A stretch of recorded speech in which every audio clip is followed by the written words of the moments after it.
Welcome back. They say the eyes are windows into the soul, but new research shows how our visual system can reveal the capabilities of our brains. We took a closer look at how some eye-popping illusions are helping scientists unlock secrets. At the Museum of Illusions in New York, around every corner, it's a wonder for the eyes. There's a vase that's a face, art that moves with you, and a room that seems to go on forever. You're just mesmerized. You don't know where to look or where to turn. It's a fun house for our perception, built for the TikTok age. But these visual tricks are windows into how the mind works, and they're fascinating to scientists too. The brain uses all the information it can get to figure out what's in front of it. Dr. Martin Doherty with England's University of East Anglia has studied one particular puzzle for years called the Ebbinghaus illusion. The two orange circles, which would you say is the larger? The one with the smaller blue circles, the orange looks larger. It looks larger, but of course, as you'd expect, they're actually the same size. The illusion works by using context to mess around with your perception. He long thought that everyone saw it the same way, but in a new study, he and his colleagues found radiologists who have years of training to ignore visual distractions actually see the image differently and accurately. According to the theory, that shouldn't happen, shouldn't be possible. And there's no previous research has shown that you can learn to see through them. It's evidence of the deep abilities of a trained brain. But for most of us, illusions are proof of our limitations. When you see these visuals, it's just like your brain just starts going crazy. And a reminder, you can't always believe what you see. When a professor at Stanford University received a life-changing diagnosis, he decided to teach his students about it, giving them a raw look at his very personal fight against cancer. David Begnaud reports. You know you're old when your kids can beat you at stuff. Last year, Dr. Bryant Lynn had a lingering cough, and he thought it might be allergies.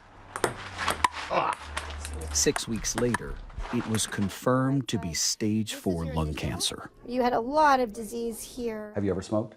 Never smoked. You ever been around people who smoked? Not really. And here's the twist.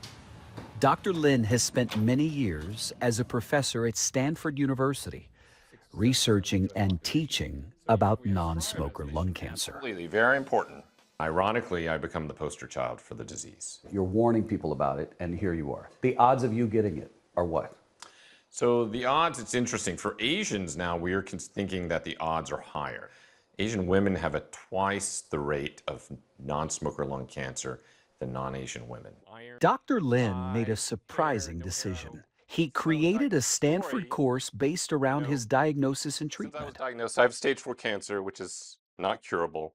I will highly likely die of this cancer or something related to this cancer.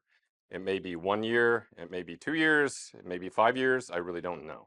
I promised myself I wouldn't choke up, and now I'm choking up. So you get a terminal diagnosis and you decide, well, I'm gonna go teach about it. Sounds crazy, right? Yeah.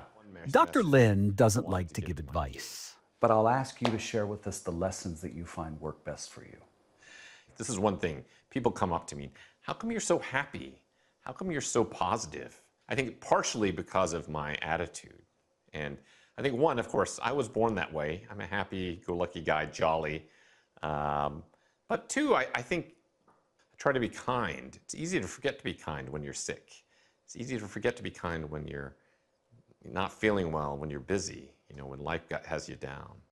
He opened the course with a letter written by one of his former patients, which underscores the type of doctor he hopes these students will become.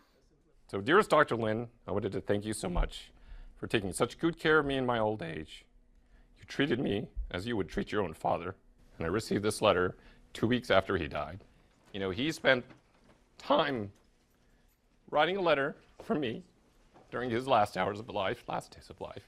In a way, this class is part of my letter, part of what I'm doing to give back to my community. What was the lesson you were trying to teach? One thing I observed early on is even though I knew what a patient goes through as a doctor, I didn't really know. So I wanted to kind of rebalance the proportion of what medical students see in a typical class in medical school. In week 3 of his college course, Dr. Lynn, who is a primary care physician, shared his chemotherapy journey, giving students a raw, behind-the-scenes look into the emotion and physical toll of cancer. You're almost done. Just make sure you get every drop.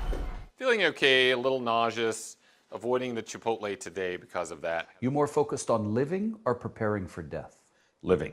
So this is something I think surprised students in the class. There's tiles and there are letters. What matters to you these days? Number one, time with family. With a Z, I know is a word. Dr. Lynn and his wife, Christine, are parents to 17-year-old Dominic and 13-year-old Atticus. Triple 18. They have both been candid with the boys about his diagnosis and the prognosis. I'll just read the last few paragraphs. Okay. Dr. Lynn has saved letters that he's written for his boys for a time he knows is coming. There are things we can't control, like health. Gratitude can provide an overarching goodness as you build your lives. Whether I'm here or not, what I want you to know is that I love you. Of the many things I've done that have given my life meaning, being your daddy is the greatest of all. This letter would not be complete if it didn't include how essential your mom is in our lives. Listen to her, and if I'm not around, you have to take care of her. I love you all. At the end of the 10-week course, Yet today, I consider myself the luckiest man on the face of this earth. the 50-year-old Dr. Lynn read for his students another letter, inspired by Lou Gehrig's farewell. When you have students and former residents reaching out to pray for you, chant with you, and wish you well, that's something. When you have a father and mother who worked all their lives to send you to medical school, it's a blessing. When you have a wife who's been a tower of strength and shown more courage than you dream existed, that's the finest I know. So I close in saying that I may have had a tough break, but I have an awful lot to live for. Thank you, and it's been an honor. David Begnaud, CBS News. That's Eye on Health for this week. I'm Bradley Blackburn. Thanks for joining us, and be well.